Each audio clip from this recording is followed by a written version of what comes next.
Hi hello friends, welcome back to the channel. ಯಾರೆಲ್ಲ ಹೊಸದಾಗಿ video ನೋಡ್ತಿದ್ದೀರಾ ಅವರೆಲ್ಲ ಪ್ಲೀಸ್ ಸಬ್ಸ್ಕ್ರೈಬ್ ಮಾಡಿ ನೋಡಿ. ವಿಡಿಯೋ ಇಷ್ಟ ಆದಲ್ಲಿ ಒಂದು ಲೈಕ್ ಕೊಡೋದನ್ನು ಮರಿಬೇಡಿ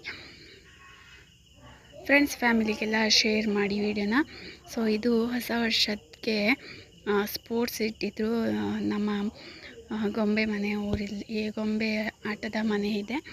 ಸೊ ಅಲ್ಲಿ ಪಾಪಿಟ್ ಹೌಸ್ ಅಂತ ಕರೀತಾರಲ್ಲ ಇಂಗ್ಲೀಷಲ್ಲಿ, ಅಲ್ಲಿ. ಸೊ ನಾನು ನಮ್ಮ ಮನೆ ಹತ್ರ ಇರೋ ಮಕ್ಕಳನ್ನೆಲ್ಲ ಕರ್ಕೊಂಡು ಹೋಗಿದ್ದೆ. ಸೊ ನಾನು ಕೂಡ ಹಲವಾರು ವರ್ಷಗಳ ನಂತರ ಸ್ಪೋರ್ಟ್ಸಲ್ಲಿ ಭಾಗವಾಗಿದ್ದೆ ಅನಿಸುತ್ತೆ. ತುಂಬ ವರ್ಷ ಆಯಿತು ಕಾಲೇಜಲ್ಲಿ ಆಡಲಿಕ್ಕೆಲ್ಲ ಹೋಗ್ತಾ ಇರಲಿಲ್ಲ. ಸ್ಕೂಲ್ ಡೇಸಲ್ಲಿ ತುಂಬ ಸ್ಪೋರ್ಟ್ಸ್ನ ಆಡಲಿಕ್ಕೆ ಹೋಗ್ತಿದ್ದೆ. ಸೊ ಏನು ಸಿಗುತ್ತೋ ಬಿಡುತ್ತೋ ಗೊತ್ತಿಲ್ಲ, ಒಂದು ಕಾಂಪಿಟೇಷನ್ ಅಂದ್ರ ಮೇಲೆ ಭಾಗವಹಿಸಬೇಕು ಅನ್ನೋದು ಮೊದಲೆಲ್ಲ ಒಂಥರ ಹಿಂಜರಿಕೆ ಎಲ್ಲ ಇರ್ತಿತ್ತು. ಈಗ ಅದು ಯಾವುದೂ ಇಲ್ಲ, ಗೊತ್ತಿಲ್ಲ ಯಾಕೋ ಏನೋ ಗೊತ್ತಿಲ್ಲ. ಸೊ ನಾನು ಕೂಡ ಭಾಗವಹಿಸಿದ್ದೆ. ಮಕ್ಕಳು ಫಸ್ಟ್ಗೆ ಮಕ್ಕಳದೆಲ್ಲ ಸ್ಪೋರ್ಟ್ಸ್ ಇತ್ತು, ಅವರು ಕೂಡ ಆಟ ಆಡ್ತಾಯಿದ್ರು. ನೀವು ನೋಡ್ತಾ ಇರ್ಬೋದು, ಕೆರೆ ದಡ ಈ ರೀತಿ ಒಂಟಿ ಕಾಲು ಓಟ ಆ ಥರ ಎಲ್ಲ ಇತ್ತು. ಮತ್ತು ಮಕ್ಕಳದ್ದು ಆಟ ಎಲ್ಲ ಆದ ತಕ್ಷಣ ನಾನು ಸ್ಪೋರ್ಟ್ಸ್ ಕೆಲವೊಂದು ಆಗಿತ್ತು, ಓಟ ಎಲ್ಲ ಅದಾದ ನಂತರ ನಾನು ಹೋಗಿದ್ದು. ಹಾಗಾಗಿ ಸ್ವಲ್ಪ ಲೇಟೇ ಆಯಿತು. ನಮ್ಮ ಮನೆಯಿಂದ ದೂರ ಆಗುತ್ತೆ, ನಡ್ಕೊಂಡು ಹೋದ್ವಿ. ಆಮೇಲೆ ಆಟೋ ಸಿಕ್ತು, ಆಟೋ ಹತ್ಕೊಂಡು ಹೋದ್ವಿ. ಸೊ ಹೇಳೋಷ್ಟೇನು ಜನ ಬಂದಿಲ್ಲ, ಆದರೂ ಖುಷಿ ಆಯಿತು ಮಕ್ಕಳನ್ನೆಲ್ಲ ಕರ್ಕೊಂಡು ಹೋಗಿದ್ದು. ನನ್ನ ಜೊತೆ ಬಂದ 3-4 ಮಕ್ಕಳಿಗೆ ಪ್ರೈಸ್ ಕೂಡ ಇದೆ. ಇದೇ ತಿಂಗಳು ಜನವರಿ 19ನೇ ತಾರೀಕು ಸಂಡೇ ಪ್ರೈಸ್ ಕೊಡ್ತಾರೆ ಅಂತ ಹೇಳಿದರು. ನೋಡಬೇಕು, ಸಂಡೇ ಆದರೆ ನಾನು ಅಲ್ಲಿ ಕೂಡ ವಿಡಿಯೋ ಮಾಡ್ತೀನಿ. ನೀವು ನೋಡ್ತಿರ್ಬೋದು, ಕೆರೆ ದಡ ಆಡಲಿಕ್ಕೆ ನಾನು ನಿಂತ್ಕೊಂಡಿದ್ದೀನಿ. ವಿಡಿಯೋ ಬಂದುಬಿಟ್ಟು ಸ್ಲೋ ಮೋಷನಲ್ಲಿ ಮಕ್ಕಳ ಕೈಯಲ್ಲಿ ಕೊಟ್ಟಿದ್ದೆ, ಸ್ಲೋ ಮೋಷನಲ್ಲಿ ವಿಡಿಯೋ ಕ್ಯಾಪ್ಚರ್ ಆಗಿದೆ. ಸೊ ನಾನು ಕೂಡ ಸ್ಪೀಡಪ್ಪಲ್ಲಿ ಇಟ್ಟಿದ್ದೀನಿ, ಏನಾಗುತ್ತೋ ಗೊತ್ತಿಲ್ಲ. ತುಂಬ ಖುಷಿಯಾಯಿತು. ಕೆರೆ ದಡದಲ್ಲಿ ಸೆಕೆಂಡ್ ಪ್ರೈಸ್ಗೆ ಬಂತು. ಮೊದಲೆಲ್ಲ ಈ ಆಟ ಅಂದರೆ ಖುಷಿ ಆಗ್ತಾಯಿತ್ತು, ಯಾರು ವಿನ್ ಆಗ್ತೀವಿ, ಕೊನೆ ತನಕ ಬರ್ತೀವೋ ಇಲ್ಲೋ ಅಂತ ಎಲ್ಲ ಅನ್ನಿಸ್ತಾಯಿತ್ತು. ಈಗ ಹಾರಲಿಕ್ಕೆ ನಾಚಿಕೆ ಆಗ್ತಾಯಿತ್ತು ನನಗೆ, ಕಾಲನ್ನು ಹಾಗೆ ಮುಂದೆ ಇಡ್ತಾಯಿದ್ದೆ. ಸೊ ಅಲ್ಲಿ ಲಾಸ್ಟಲ್ಲಿ ನಿಂತಿರೋರು ತುಂಬ ಚೆನ್ನಾಗಿ ಆಡ್ತಾಯಿದ್ರು. ಬಿಸಿಲು ಕೂಡ ಬರ್ತಾಯಿತ್ತು, ನಾನು ಕೈನ ತಲೆ ಹತ್ರ ಇಟ್ಕೊಳ್ತಾ ಇದ್ದೆ. ಹಾಗೆ ನಿಮಗೆಲ್ಲ ಏನೆಲ್ಲ ನೆನಪಿದೆ? ನೀವೆಲ್ಲ ಸ್ಕೂಲ್ ಡೇಸಲ್ಲೆಲ್ಲ ಗೇಮಲ್ಲೆಲ್ಲ ಪಾರ್ಟಿಸಿಪೇಟ್ ಮಾಡ್ತಾಯಿದ್ರಾ, ಅಥವಾ ಹೀಗೆ ನಂತರನೇ ಸ್ವಲ್ಪ ಮುಜುಗರ ಆಗಿಬಿಟ್ಟು ಹಿಂದೆ ಸರಿತಾ ಇದ್ರಾ? ನಾನು 8th ಸ್ಟ್ಯಾಂಡರ್ಡಲ್ಲಿ ಒಂದು ಸಲ ರನ್ನಿಂಗ್ ರೇಸಿಗೆ ಸೇರಿದ್ದೆ, 400 ಕಿಲೋಮೀಟರ್. ತುಂಬ ಫನ್ನಿಯಾಗಿತ್ತು ಆ ಮೂಮೆಂಟ್ನ, ನನ್ನ ಜೀವನದಲ್ಲಿ ಮರೀಲಿಕ್ಕೆ ಆಗಲ್ಲ. ನನಗೆ ಓಡಲಿಕ್ಕೆ ಕಷ್ಟ ಅಂತ ಅನಿಸಿ ಹಿಂದೆ ನಿಂತ್ಕೊಂಡಿದ್ದೆ. ನಮ್ಮ ಪಿ ಟಿ ಮಾಸ್ಟ್ರು ನೀನು ಓಡಲಿಕ್ಕಾಗಲ್ಲ ನಿನಗೆ ಅಂತ ಹೇಳಿ ಕಳಿಸಿದ್ರು. ಆ ದಿನ ಓಡ್ಲಿಕ್ಕೆ ನಿಂತ್ಕೊಂಡಿದ್ದೆ. ಅವರು ವಿಸಿಲ್ ಹಾಕಿ ಸ್ಟಾರ್ಟ್ ಮಾಡ್ತಾರೆ, ನನಗೆ ಕೂತಲ್ಲಿಂದ ಏಳಲಿಕ್ಕೆ ಆಗಿಲ್ಲ. ಅದು ಮಾತ್ರ ಫನ್ನಿಯಾಗಿತ್ತು. ಮತ್ತು ಯಾರಿಗೆಲ್ಲ ಈ ಥರ ಸ್ವೀಟ್ ಮೆಮೊರಿ ಸ್ಕೂಲ್ ಡೇಸಲ್ಲೆಲ್ಲ ಇದೆ? ಹಾಗೆ ಒಂದು ಸಲ ಅದು ಎಂಥ ಗುಂಡೆ ಸೆತ ಅಂತಾರಲ್ಲ, ಅದು ಒಂದು 1/2 ಕಿಲೋನೋ ಎಷ್ಟೋ ಇರುತ್ತೆ. ಅದನ್ನು ಕೂಡ ಎತ್ತಲಿಕ್ಕಾಗಿರಲಿಲ್ಲ, ಅಷ್ಟು ತೆಳ್ಳಗಿದ್ದೆ ನಾನು. ಪಿ ಟಿ ಮಾಸ್ಟರ್ ಹೇಳ್ತಿದ್ರು, ಗುಂಡು ಸಮೇತ ನಿನಗಿಂತ ವೆಯ್ಟ್ ಇದೆ, ನೀನು ಈ ರೀತಿಯಾಗಿದೆಯಾ ಅಂತ. ಮದುವೆ ಆದಮೇಲೆ ನಾನು ವೆಯ್ಟ್ ಗೇನ್ ಆಗಿದ್ದು. ಸೊ ತುಂಬ ಖುಷಿಯಾಯಿತು.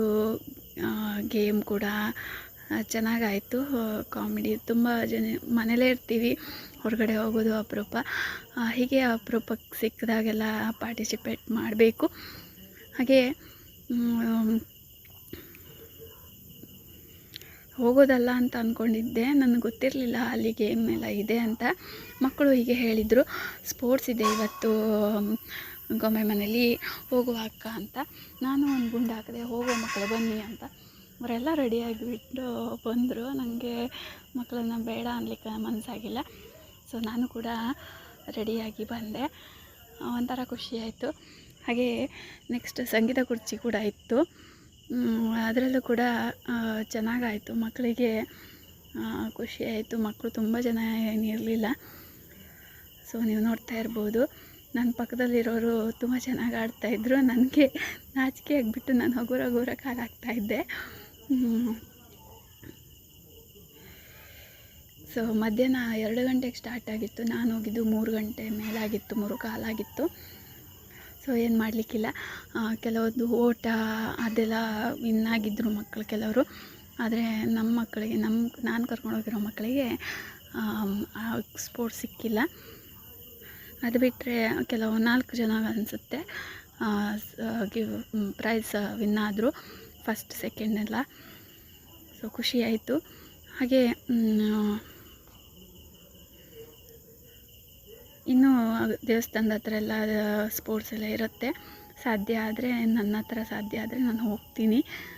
ಮನೇಲೇ ಇರೋದರಿಂದ ಬೋರ್ ಆಗ್ತಾ ಇರುತ್ತೆ. ಎಷ್ಟು ಅಂತ ಯಾರ ಹತ್ರನೂ ಮಾತಾಡೋದು, ಮೊಬೈಲ್ ನೋಡೋದು, ಟಿ ವಿ ನೋಡೋದು.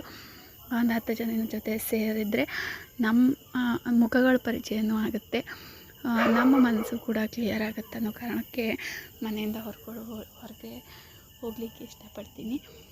ಮೊದಲೆಲ್ಲ ವರ್ಕಿಗೆ ಕೆಲಸಕ್ಕೆಲ್ಲ ಹೋಗ್ತಿದ್ದೆ. ಆವಾಗ ಜನ ಸಿಗೋರು, ಮಾತಾಡ್ಸೋರು, ಖುಷಿ ಆಗ್ತಾಯಿತ್ತು. ಈಗ 2 ವರ್ಷದಿಂದ ಮನೆಯಲ್ಲೇ ಇದ್ದೀನಿ. ಮಗಳು ಇದ್ದಾಳೆ, ಕೆಲಸನೂ ಇರುತ್ತೆ. ಈಗ ಏನಾಗುತ್ತಾ, ಕೆಲಸ ಅಂದರೆ ಹೋಗೋದು ಅಂದರೆ ಬೇಜಾರಾಗುತ್ತೆ. ಮನಸ್ಸಿದೆ ಕೆಲಸಕ್ಕೆ ಹೋಗಬೇಕು ಅಂತ, ಮಗುನ ಬಿಟ್ಟು ಹೋಗಲಿಕ್ಕೆ ಮನಸ್ಸಿಲ್ಲ ಅಷ್ಟೇ. ನೋಡಬೇಕು, ಸಾಧ್ಯ ಆದರೆ ಕೆಲಸಕ್ಕೆ ಕೂಡ ಹೋಗಬೇಕು. ಏನು ನನ್ನ ಹಸ್ಬೆಂಡ್ ನೋಡ್ಕೊಳ್ಳಲ್ಲ ಅಂತಲ್ಲ, ನಮ್ಮ ಕಾಲ ಮೇಲೆ ನಮ್ಗೆ ಎಷ್ಟಾಗುತ್ತೋ ಅಷ್ಟು ಓನಾಗಿ ಏನಾದರೂ ಒಂದು ಮಾಡಬೇಕು ಅಂತ ಇದೆ. ಸೊ ಹಾಗಾಗಿ ನೋಡ್ತಿದ್ದೀನಿ. ಮನೆ ಹತ್ರನೇ ಇದ್ದರೆ ಹೋಗ್ತೀನಿ, ಸ್ವಲ್ಪ ದೂರ ಆದರೆ ಮಗುಗೆ 3 ವರ್ಷ ಆಗಲಿ, ಅಲ್ಲಿ ತನಕನೂ ಕಾಯ್ತೀನಿ. ಸೊ ಯಾರೆಲ್ಲ ಹೊಸದಾಗಿ ವೀಡಿಯೋ ನೋಡ್ತಿದ್ದೀರಾ ಪ್ಲೀಸ್ ಸಪೋರ್ಟ್ ಮಾಡಿ, ಸಬ್ಸ್ಕ್ರೈಬ್ ಮಾಡಿ ವೀಡಿಯೋ ನೋಡಿ. ಸುಮಾರು ಟೈಮ್ ಆಯಿತು ವೀಡಿಯೋನ ಹಾಕ್ತಾನೇ ಇದ್ದೀನಿ, ಸಬ್ಸ್ಕ್ರೈಬ್ ಕಮ್ಮಿ ಇದೆ. ನನಗೂ ಒಂದು ಆಸೆ ಇದೆ ಯೂಟ್ಯೂಬಲ್ಲಿ ನಾನು ಯೂಟ್ಯೂಬರ್ ಆಗಿ ಗುರ್ತಿಸ್ಕೊಳ್ಬೇಕು ಅಂತ. ಸೊ ಸಾಧ್ಯ ಆದರೆ ಈ ವರ್ಷ ಕಂಪ್ಲೀಟ್ ಆಗುತ್ತೆ ಅಂದ್ಕೊತೀನಿ. ಸಾಧ್ಯ ಆದಷ್ಟು ವೀಡಿಯೋಸ್ನ ಹಾಕ್ತಾನೇ ಇರ್ತೀನಿ. ಸೊ ಇದಾಗಿತ್ತು ಇವತ್ತಿನ ನನ್ನ ಮನದಾಳದ ಮಾತು. ಹಾಗೆಯೇ ನಿಮ್ಮ ಜೊತೆ ಕೆಲವೊಂದು ವಿಷಯಗಳನ್ನು ಹಂಚ್ಕೊಂಡಿದ್ದು. ಮತ್ತೆ ಮುಂದಿನ ವೀಡಿಯೋದಲ್ಲಿ ಸಿಗ್ತೀನಿ. ಅಲ್ಲಿವರೆಗೂ ಧನ್ಯವಾದಗಳು. ಐ ಹೋಪ್ ನಿಮಗೆಲ್ಲ ಈ ವಿಡಿಯೋ ಇಷ್ಟ ಆಗಿರುತ್ತೆ ಅಂದ್ಕೋತೀನಿ. ಇಷ್ಟ ಆಗಿದ್ದಲ್ಲಿ ನನಗೆ ಲೈಕ್ ಮೂಲಕ ತಿಳಿಸಿ. ಹಾಗೆ ನಿಮಗೇನಾದರೂ ಸಜೆಷನ್ ಕೊಡೋದಿದ್ದರೆ ಕಮೆಂಟ್ ಮಾಡಿ, ಈ ರೀತಿ ವಿಡಿಯೋ ಮಾಡಿ ಅಂತ. ಸಾಧ್ಯ ಆದರೆ ನಿಮ್ಮ ಮಾತುಗಳನ್ನು ನಾನು ಪರಿಪಾಲಿಸಲು ಸಿದ್ಧಳಿದ್ದೇನೆ. ಮತ್ತೆ ಮುಂದಿನ ವಿಡಿಯೋದಲ್ಲಿ ಸಿಗೋಣ. ಅಲ್ಲಿವರೆಗೂ ಬಾಯ್.